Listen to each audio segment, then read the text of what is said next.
palavra do Senhor e caminhado na primeira carta de João, e vezes por outra nós saímos um pouco e vamos a alguma outra carta ou outro texto da palavra que dá suporte àquilo que nós já temos tratado. E nós já tratamos do assunto de hoje, quando falamos na carta de João sobre filhinhos, jovens e pais. Mas em especial, quando falamos sobre os pais, nós não paramos ali para pensar sobre aquele assunto. E hoje, nessa segunda carta de Pedro, capítulo 3, nós vamos tratar de forma mais clara sobre a maturidade, uma maturidade transformadora. Então, 2 Pedro, capítulo 1, do verso 5 ao verso 7, este vai ser o texto que nós caminharemos nesta noite. 2 Pedro, capítulo 1, do verso 5 ao verso 7, inicialmente, depois leremos outros versículos. Antes de lermos necessariamente um texto, eu li um tempo atrás sobre a construção de um prédio em uma cidade pequena. Esse prédio, ele tratava-se da construção, na verdade, da prefeitura da cidade. Algo que era, assim, aguardado por todos os moradores há muitos anos. Todos esperavam essa construção. Você sabe muito bem que a maioria de nós, quando passa por alguma cidade e visita alguma cidade, seja ela pequena ou grande, você talvez tenha esse costume, pelo menos eu tenho, de dar uma passada e olhar onde é a prefeitura da cidade. E pela cara da prefeitura você sabe a cara da administração da cidade. Na maioria das vezes é assim. E esses moradores aguardavam a construção de uma prefeitura bonita, que pudesse ser ali vista, notada na cidade. É como muitos linharenses, por exemplo, aguardam a construção de uma rodoviária. É um exemplo, né? Eu acredito que alguns possivelmente até vão chorar quando isso acontecer de fato. Isso é aguardado. E há poucas semanas da inauguração, algo estranho começou a acontecer. A prefeitura já tinha sido construída, o prédio belíssimo e uma construção muito exuberante, mas há poucos dias antes da inauguração, algumas portas começaram a não fechar. Algumas janelas estavam travadas e algumas portas abriam, mas também não conseguiam ser fechadas. Com o passar do tempo, começou a aparecer algumas rachaduras ali naquele prédio, estava muito perto de ser inaugurado, e mesmo depois de inaugurado, eles tentando fazer alguns ajustes, apareceram goteiras e várias outras situações ali daquela construção começaram a aparecer. E ali você sabe, uma confusão está posta, né? Vem aquela turma, que inclusive existe nas igrejas também, aquela turma que aparece só para criticar e dizer, está vendo? Dinheiro público, olha o que fizeram com esse dinheiro, não souberam fazer o trabalho direito. Entretanto, alguém lá da prefeitura, inteligentemente, contratou uma empresa para investigar, apurar o que estava acontecendo. Onde, afinal, foi o erro, ou o que eles fizeram de errado. E depois de apurar, assim, com bastante aplicação e de forma esclarecedora, tudo foi revelado. A poucos quilômetros daquela prefeitura, havia uma mina. E naquela mina, a quilômetros de distância, haviam explosões. E as explosões que aconteciam ali, naquela mina ou naquele solo, geravam um choque que pouco a pouco foi enfraquecendo o terreno da prefeitura e foi cedendo paredes e descendo, né, algumas estruturas. Era coisas muitas vezes imperceptíveis, mas uma explosão após a outra, uma onda de choque após a outra, aquele prédio foi atingido. A maturidade, ela é uma construção de um prédio.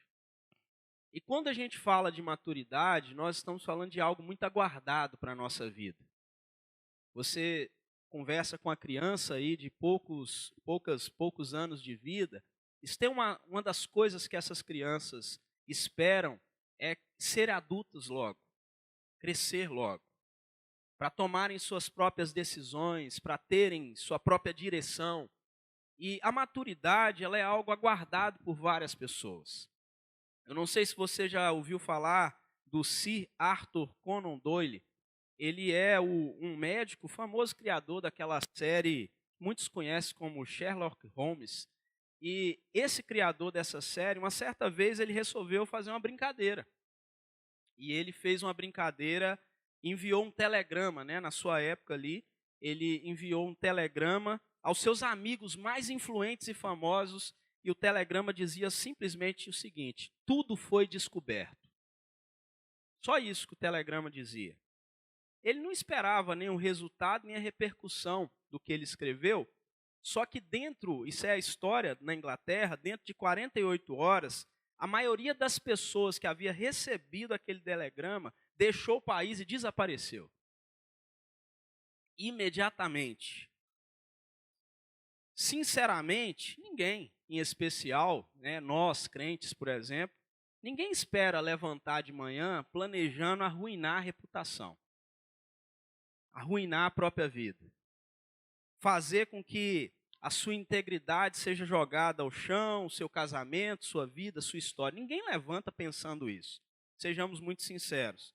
Isso não é algo que acontece de uma hora para outra. Então, quando nós falamos da maturidade como uma construção, e aquela construção daquele prédio tão esperado, assim como a maturidade é tão esperada, ela foi sofrendo abalos imperceptíveis. E a nossa vida também é assim. É engraçado que essa história deste médico, ela corrobora com o que nós vamos tratar sobre maturidade. Quando você pensa num prédio construído, recebendo abalos e de repente não fechando as portas, você logo quer encontrar a culpa. De quem é a culpa? Quando você olha para a sua vida, que está em construção há tanto tempo, você que é um crente aí de, não sei, 30 anos talvez de igreja, 15, 20, como alguns que estão aqui nasceram dentro da igreja, tudo que se espera é que num determinado tempo você seja uma pessoa madura na fé.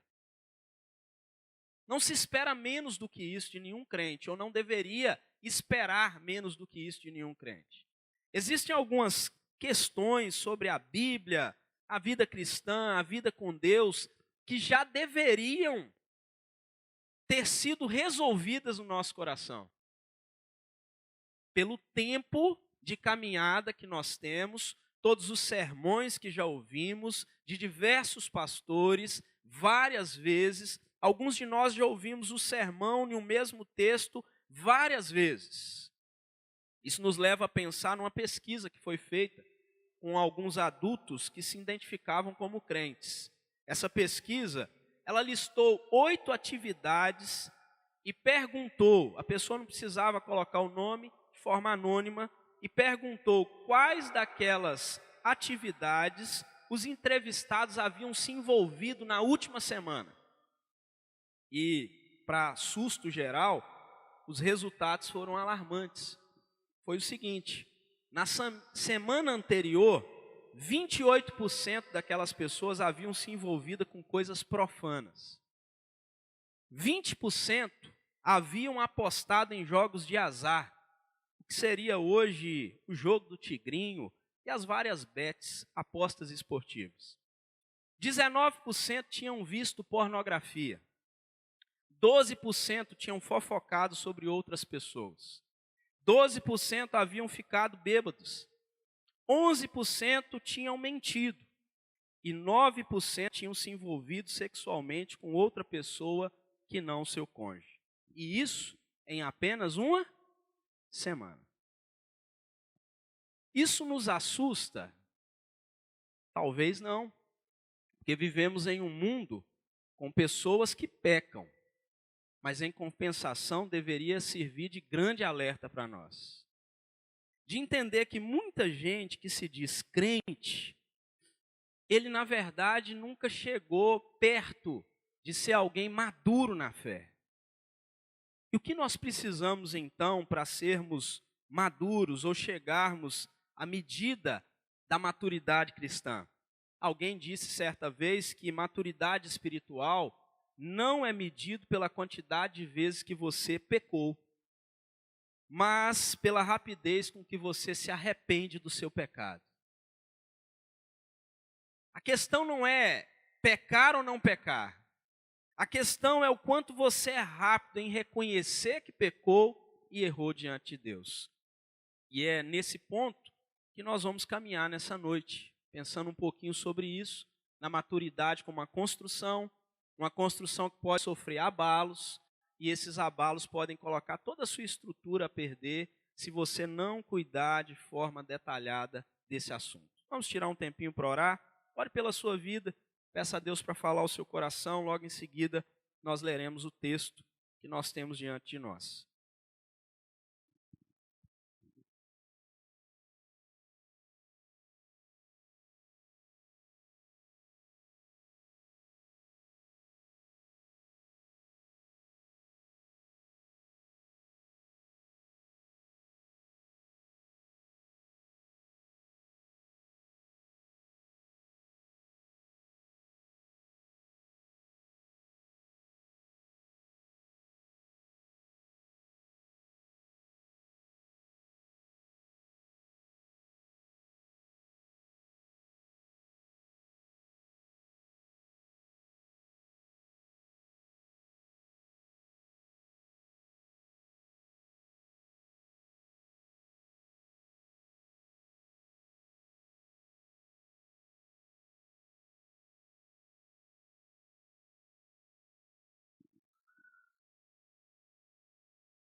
Segundo Pedro, capítulo 1, de 5 a 11, nos diz o seguinte: por isso mesmo, vós, reunindo toda a vossa diligência, associai com a fé a virtude, com a virtude o conhecimento, com o conhecimento o domínio próprio, com o domínio próprio a perseverança, com a perseverança a piedade, com a piedade a fraternidade, com a fraternidade o amor. Porque estas coisas, existindo em vós e em vós aumentando, fazem com que não sejais inativos, nem infrutuosos no pleno conhecimento de nosso Senhor Jesus Cristo. Pois aquele a quem estas coisas não estão presentes é cego, vendo só o que está perto, esquecido da purificação dos seus pecados de outrora. Por isso, irmãos, procurai com diligência cada vez maior confirmar a vossa vocação e eleição, porquanto, procedendo assim, não tropeçareis em tempo algum, pois desta maneira é que vos será amplamente suprida a entrada no reino eterno de nosso Senhor e Salvador Jesus Cristo. Meus irmãos, a fé cristã, ela é um caminho dinâmico. E esse caminho dinâmico que é a fé cristã, exige de nós crescimento, mas crescimento contínuo.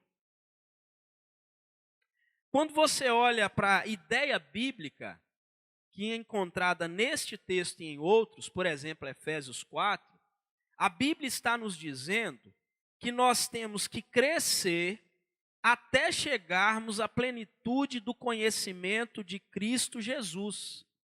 Efésios 4, por exemplo, 11 a 15, em resumo, vai nos dizer que Deus capacita líderes espirituais para fortalecer, unificar o corpo de Cristo, conduzindo-nos à maturidade, à estabilidade da fé, para que todos cresçamos em amor e em verdade, tendo Cristo como cabeça. Então, quando você olha para o texto que nós temos diante de nós nessa noite, Pedro nos chama a atenção para acrescentar à fé que temos acrescentar. Ele diz, a fé já está aí. Então ele diz, você precisa acrescentar a fé e não permitir que a fé permaneça sozinha. Tem muita gente que diz assim, eu tenho fé. Mas ele deixa a fé sozinha. E Pedro vai dizer que a fé não deve ficar sozinha. João Calvino, ele diz o seguinte, a verdadeira fé deve ser acompanhada por ações que demonstram o nosso compromisso com Deus. Aí nós podemos ir para Tiago. A fé sem obras é morta. Ela não tem sentido. Ela não está demonstrando o compromisso que ela tem com Deus. Mas a palavrinha que nós temos aqui para nós, e que Pedro está nos chamando a atenção para chegar até ela, é maturidade. E os irmãos, talvez alguns vão se lembrar, nós nos esquecemos muito rapidamente do que ouvimos, essa é uma realidade nossa. Nós estamos muito acostumados, com shorts, reels e tantas outras coisas que são muito rápidas e queremos aprender assim na igreja, só que é impossível. A palavra de Deus é para ser mastigada mesmo, ouvir e ouvir diversas vezes. Mas quando você olha para essa palavra aqui, há pouco tempo eu disse ou falei que o mundo inteiro está preocupado com o amadurecimento cada vez mais tarde das pessoas. Cada vez mais as pessoas estão empurrando a vida dele para frente. Ele quer ter alguns exemplos, ele quer se casar cada vez mais tarde, ele quer ter filhos cada vez mais tarde, ele quer resolver algumas questões da vida cada vez mais tarde. Como se a vida ou o corpo, por exemplo, da mulher, ele também estivesse dizendo, não, dá para fazer tudo mais tarde. Dá para ser depois. Mas você sabe que tem um tempo.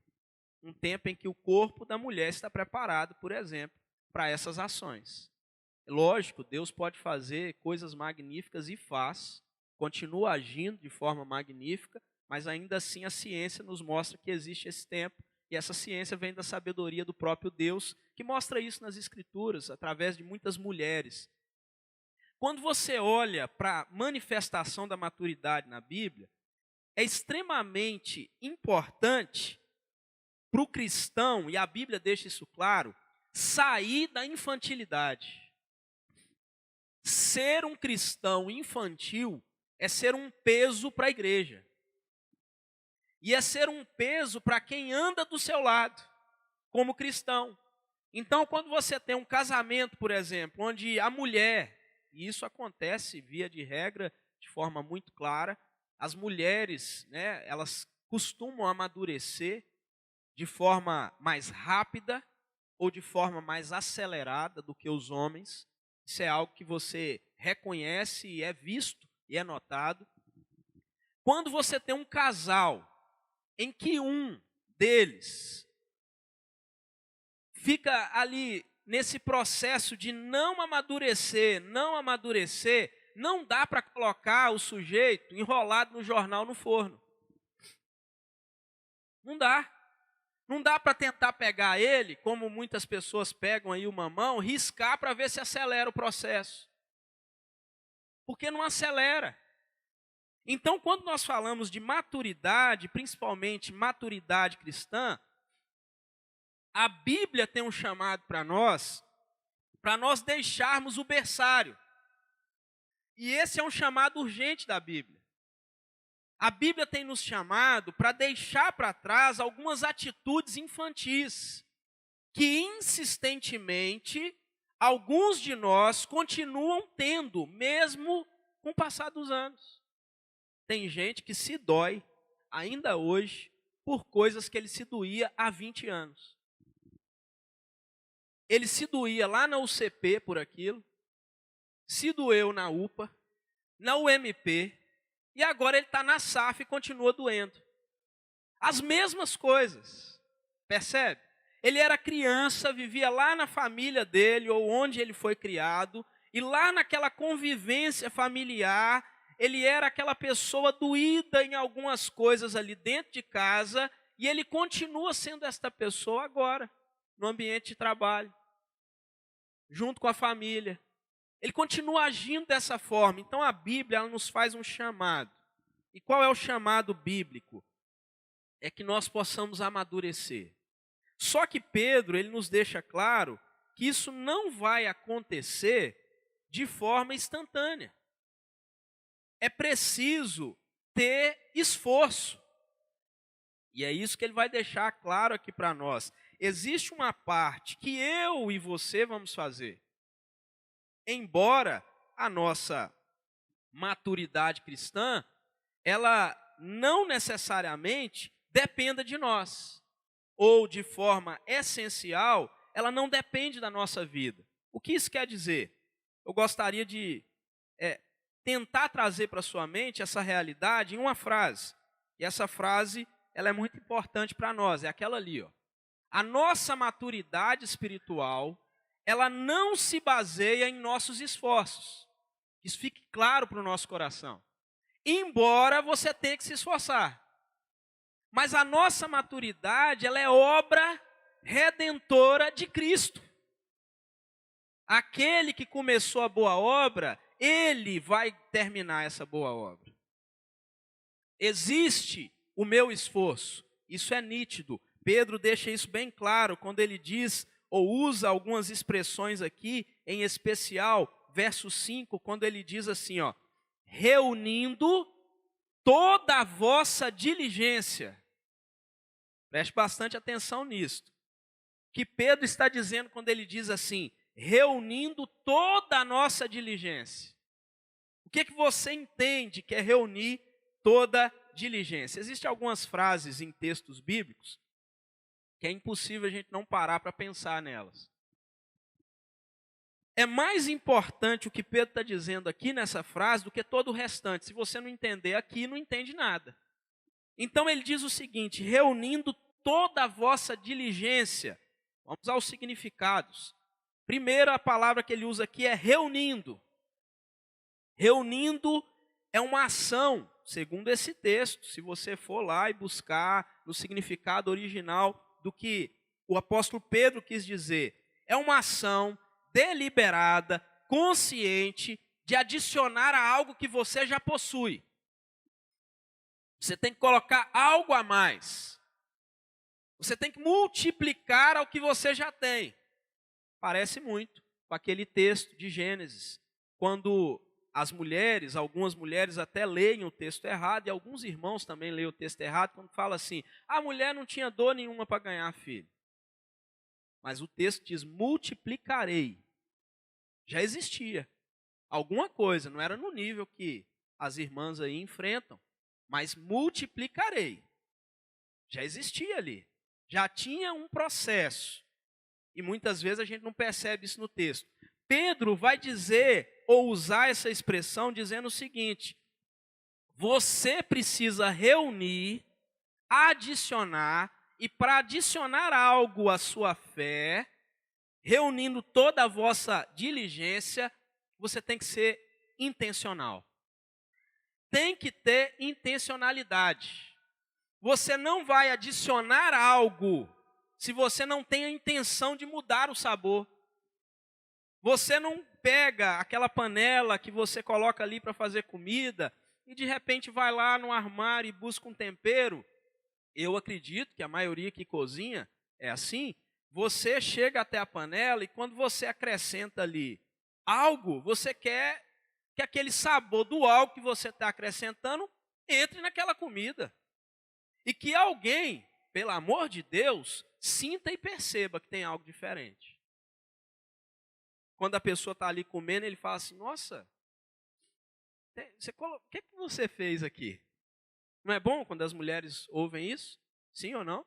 Né? Nossa, está diferente. Não é, esse arroz não é igual todos os outros. É muito ruim quando você ouve assim, é tudo a mesma coisa. Tá normal. Né? Do mesmo jeito que eu comi aqui, eu comi na casa de fulano, no restaurante e tal, mas o seu toque, Pedro está dizendo então assim, você precisa de forma intencional reunir para acrescentar. Tem que acontecer. Mas não é só isso. Ele diz o seguinte: reunindo toda a vossa diligência. Toda. A palavrinha que você encontra aqui é a palavra passam. E esse significado é importante porque ele está dizendo que é uma dedicação total, sem desculpas. Você tem que reunir e não dar desculpas algumas. Nada de desculpas. Você então tem que buscar e adicionar, sem encontrar obstáculos, toda a vossa diligência. Eu louvo a Deus, meus irmãos, por termos em nossa igreja muitos irmãos diligentes. Isso aqui é algo elogiável. Nem toda igreja tem gente diligente, mas aqui nós temos muitas pessoas diligentes. A palavra para diligente, ela parece uma explosão, é explodem. E o diligente, ele é uma explosão mesmo. Porque ele é alguém que ele não espera que algo seja feito, ele vê que precisa ser feito e faz. Ele se coloca à disposição. Ele não espera dizendo, mas tinha que fechar aquela porta, tinha que pegar tal coisa, tinha que fazer aquilo outro. Não, ele vê que algo tem que ser feito, ele se coloca à disposição, rapidamente ele levanta, então ele vai lá e faz. A ideia do texto é, reunindo toda a vossa diligência, olha, adicione sem desculpas, rapidamente, faça e faça logo. Percebe? É disso que ele está falando. Então Pedro, ele está chamando a atenção do povo de Deus, dizendo o seguinte: olha, a sua fé, você tem que adicionar a ela maturidade. E para adicionar maturidade a essa fé que você recebeu de Deus, você precisa fazer isso com intencionalidade. E precisa fazer isso logo, e precisa fazer agora. Não deixe para fazer isso depois. É para fazer e fazer logo. Então Pedro nos exorta a desenvolver qualidades. Adicionar à fé. Aristóteles dizia o seguinte sobre, por exemplo, o que Pedro começa dizendo de virtude. Aristóteles dizia que a virtude é o meio termo entre dois extremos. Eu acho fantástico o que ele diz. Ele diz que é o meio termo entre o excesso e a falta. O que ele quer dizer com isso? Por exemplo, a coragem. A coragem é uma virtude. Eu creio que ninguém aqui tem dúvida de que coragem é uma virtude. Só que a coragem, ela se encontra entre a covardia, a falta, e a temeridade, o excesso. Aquela pessoa que você muitas vezes vira assim e fala assim, fulano é corajoso demais para o meu gosto. Na verdade é uma pessoa temerária, que se arrisca além da conta. A coragem mesmo como virtude, ela não está nem no excesso de se tornar temerária e nem na falta de se tornar covarde. Então, Aristóteles, ele tem essa ideia para mostrar para nós sobre o equilíbrio. Pedro, quando ele traz essa expressão para nós, a palavra de Deus já nos direciona a viver o equilíbrio. Seja a vossa moderação conhecida de todos os homens. Perto está o Senhor. A palavra de Deus, então, nos orienta nessa direção, dizendo, viva a fé, mas não viva a fé sozinha. A fé, para que ela tenha o equilíbrio necessário, você precisa acrescentar a ela, de forma vigorosa e rápido, algumas virtudes. E Pedro então começa dizendo, olha, reunindo toda a vossa diligência, acrescente, associe com a vossa fé. Ele está dizendo a esses irmãos, vocês já têm fé. Então agora é hora de associar essa fé à virtude. E junto com a virtude, não deixa a virtude sozinha não, acrescente o conhecimento.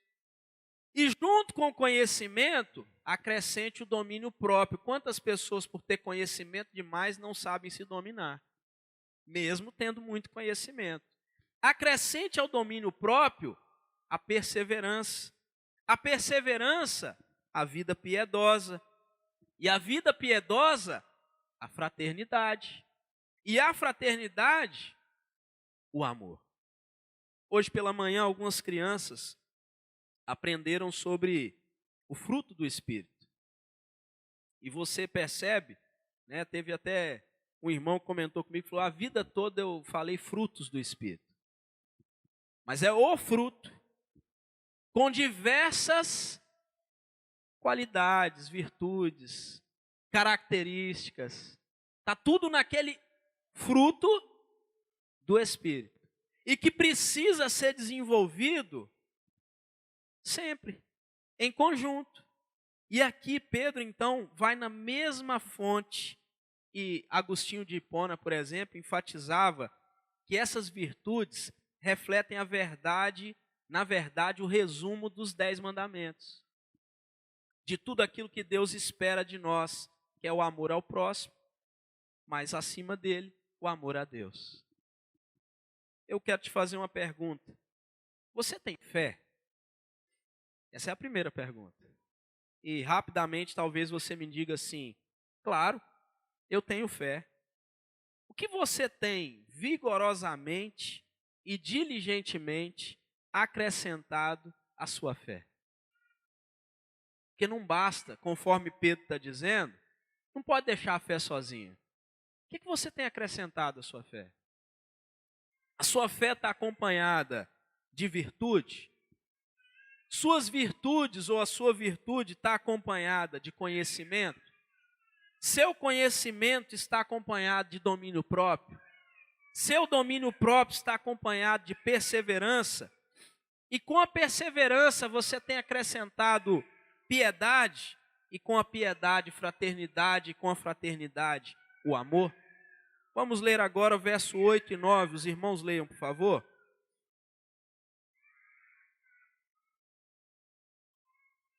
Versículo 8 e versículo 9.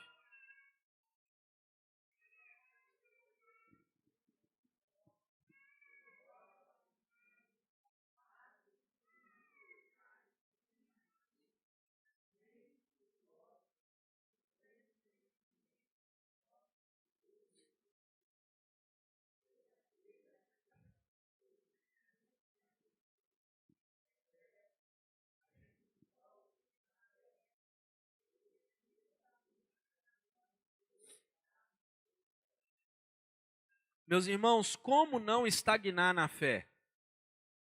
A única forma que você encontra, olhando para esse texto, de não estagnar na fé, é se estas coisas existirem em você aumentarem. O que Pedro está dizendo a esses irmãos é que não basta ter essas coisas. À medida que o tempo passa, estas coisas precisam aumentar. Desculpe. Mas você vai encontrar crente que, infelizmente, à medida que o tempo passa, essas coisas diminuem. Ele era muito virtuoso e agora ele está muito defeituoso. Ele era uma pessoa de domínio próprio, agora é uma pessoa estourada. Ele era alguém que você via desenvolver nele um tipo de perseverança, de boa caminhada, e de repente ele enfraqueceu na caminhada. Você via esse irmão com tanto vigor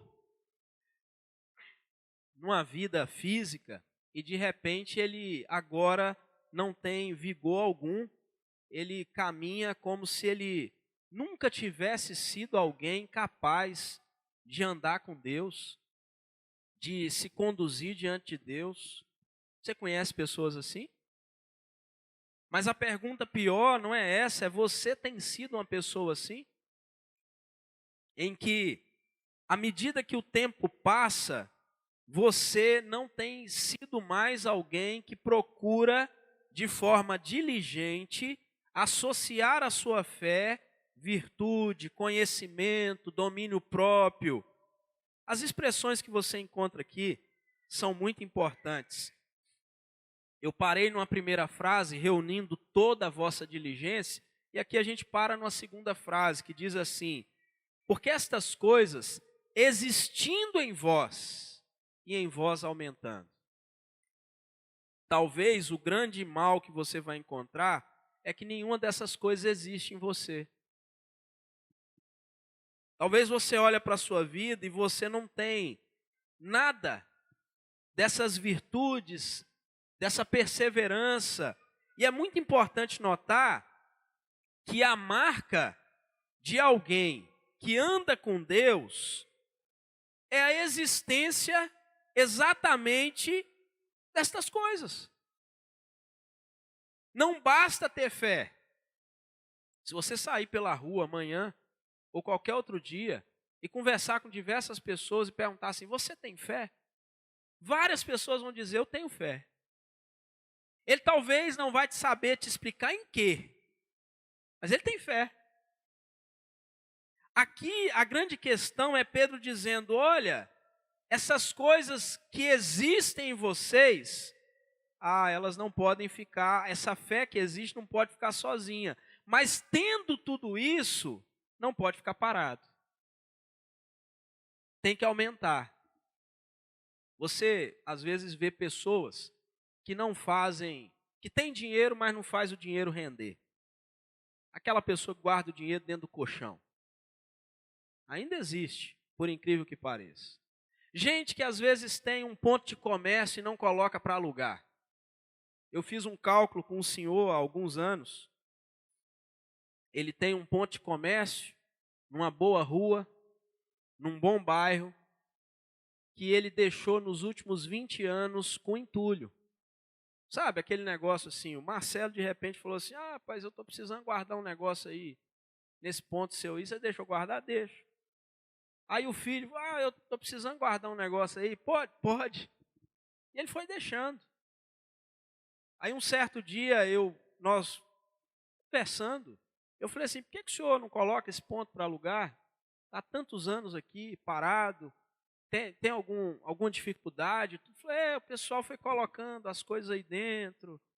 Né? Aí eu fiz um cálculo básico, assim, sabe? Falei: se nunca tivesse mudado o valor do aluguel, nesses últimos 15 anos, vamos fazer um cálculo aqui, quanto que o senhor teria ganhado? Ele não queria fazer o cálculo, óbvio, né? Mas aí eu fiz assim mesmo, mostrei. Aí quando eu mostrei, ele se assustou. Falou: sério? Eu falei: sério. Agora ele está mexendo no ponto. Vai alugar o ponto. Porque você não pode ficar estagnado com algo que está ali para ser acrescentado, para crescer e para aumentar.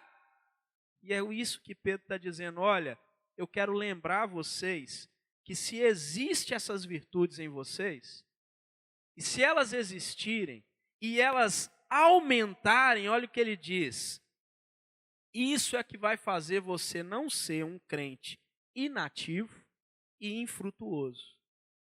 A maneira de você provar que é um crente ativo e que dá frutos é tendo estas coisas na sua vida, acrescentando a elas um aumento gradativo. Olha, a Bíblia é muito boa para nós, né? Porque a palavra de Deus, ela não está dizendo que tem que crescer rápido, nem que tem que aumentar em alta velocidade, e nem mesmo que você tenha que aumentar estas coisas na sua vida do jeito que os outros estão aumentando. Ela diz que não pode ficar inativo. Então, num segundo momento, o que a gente olha para esse texto e encontra é Pedro dizendo: olha, se existe alguma virtude em você, e se você verdadeiramente tem fé, e se isso tudo que você tem começar a aumentar, esta é a prova de que você não é alguém inativo, mas que você é alguém frutífero, de que você caminha no pleno conhecimento de nosso Senhor Jesus Cristo. Aí o verso 9 diz o seguinte: pois aquele a quem essas coisas não estão presentes é cego. Sabe o que ele está dizendo? Se você é um tipo de pessoa que ainda não experimenta dessas coisas, na verdade você nunca recebeu a Cristo. Na verdade você caminha numa escuridão e você não percebeu o chamado do Evangelho. Você não entendeu o que Cristo espera de você. Por fim, olha o verso 10 e 11, os irmãos leiam, por favor.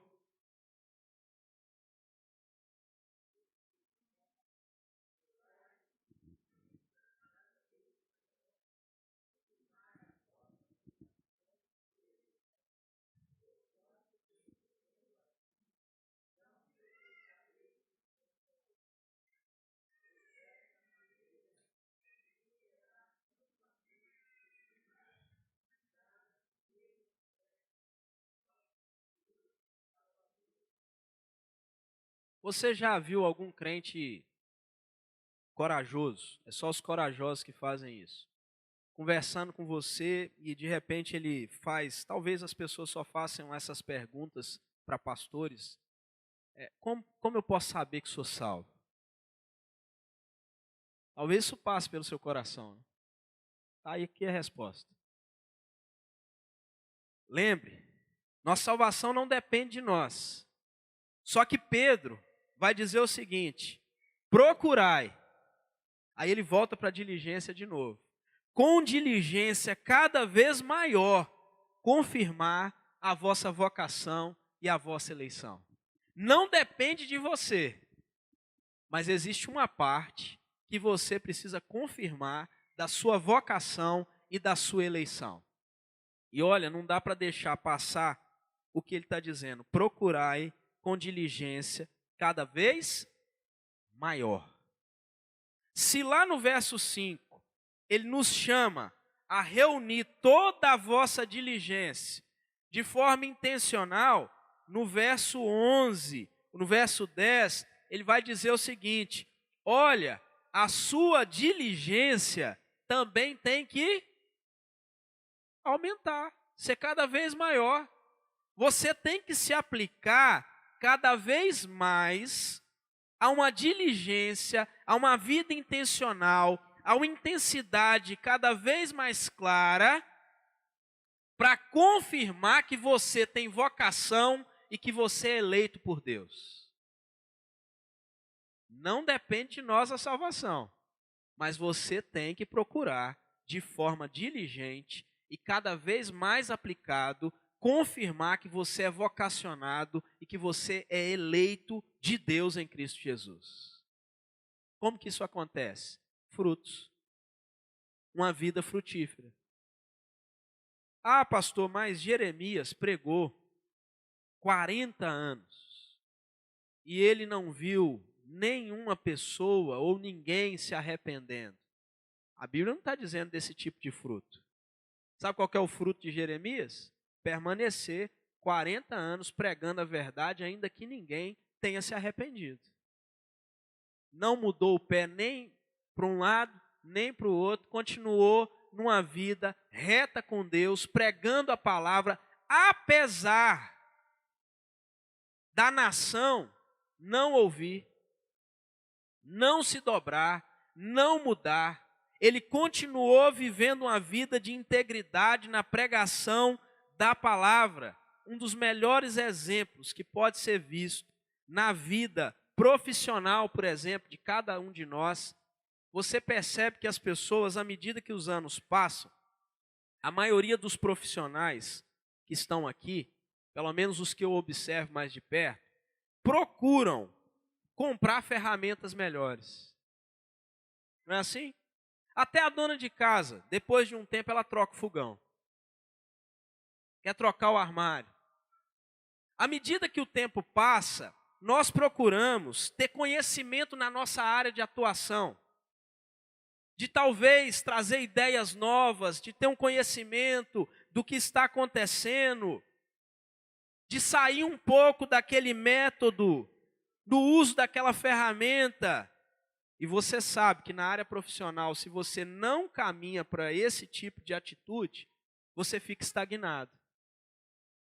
As pessoas supervalorizam e muitas vezes até exaltam locais, por exemplo, mercearias antigas da cidade. A pessoa vai lá, ainda é o mesmo armário, ainda é o mesmo balcão, ainda é o mesmo vendedor, está tudo naquele lugar. Você valoriza essas coisas, mas você sabe bem que quando você entra num local que, mesmo que ele seja muito antigo e tem ali agora refrigeradores novos, uma bancada nova, você vai olhando para aquilo e você vai ficando assim, nossa, esse lugar está acompanhando, né? Meus irmãos, cultivar crescimento espiritual é esse tipo de compromisso.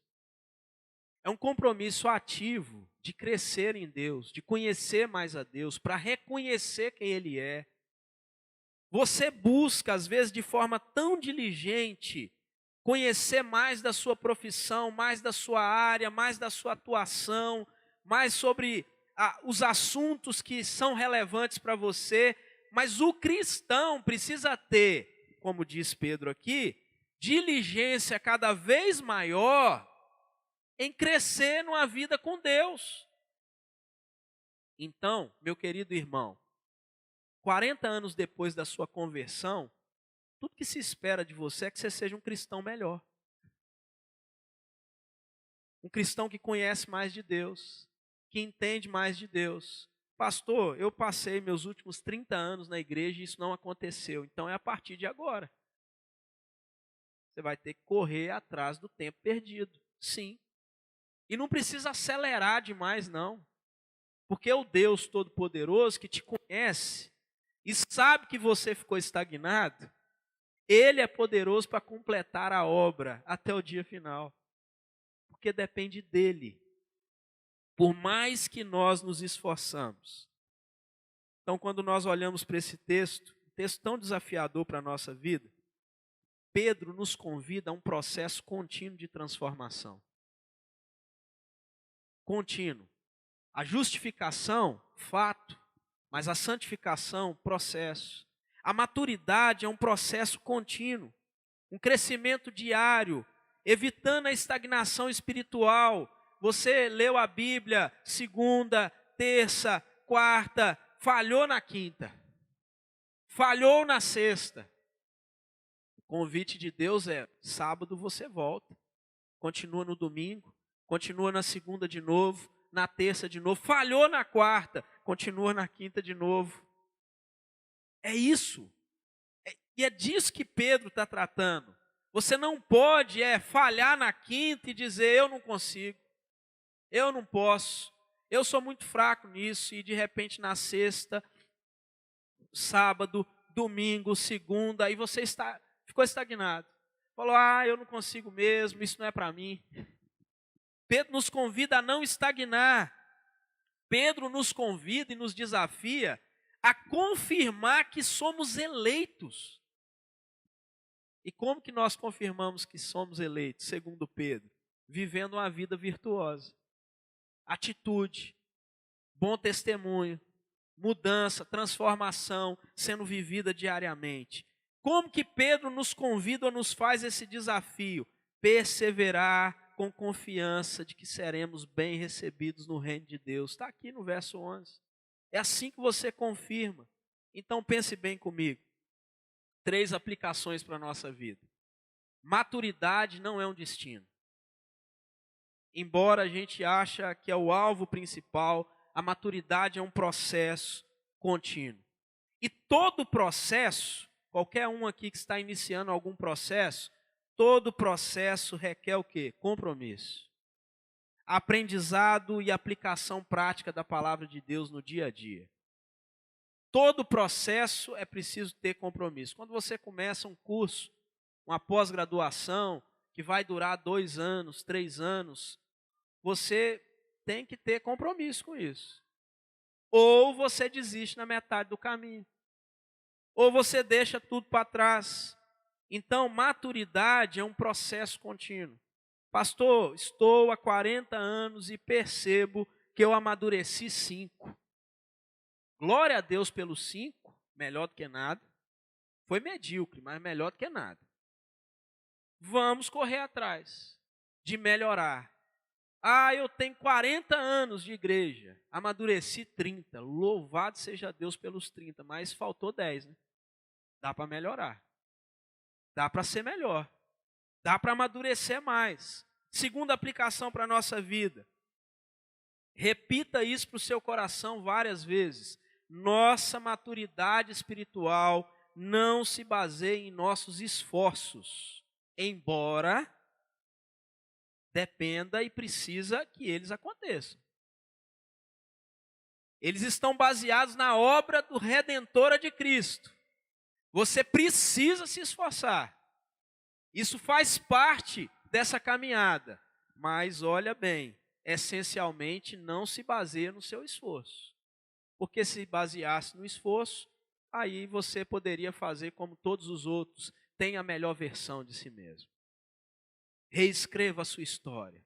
Você é o protagonista da sua história. A Bíblia não diz isso. Vai para o Salmo 139.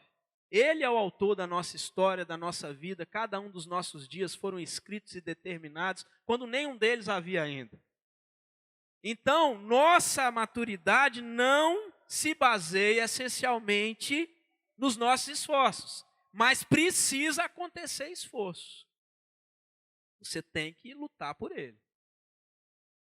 Terceiro e último, por que essa maturidade não depende dos nossos esforços? Porque o fundamento da nossa fé é Cristo. Sempre foi Ele. E Ele é o nosso exemplo, o exemplo perfeito de virtudes que devemos cultivar. Ninguém é melhor exemplo do que Cristo.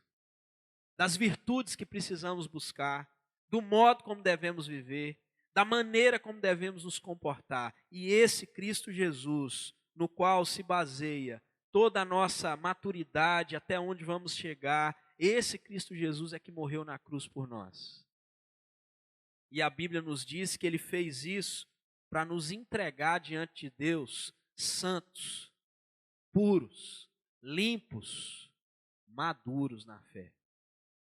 E eu espero que você busque isso, reunindo toda a vossa diligência. Diligentemente buscando cada vez mais, mas sempre se lembrando que é Cristo Jesus que efetua em nós tanto querer como realizar.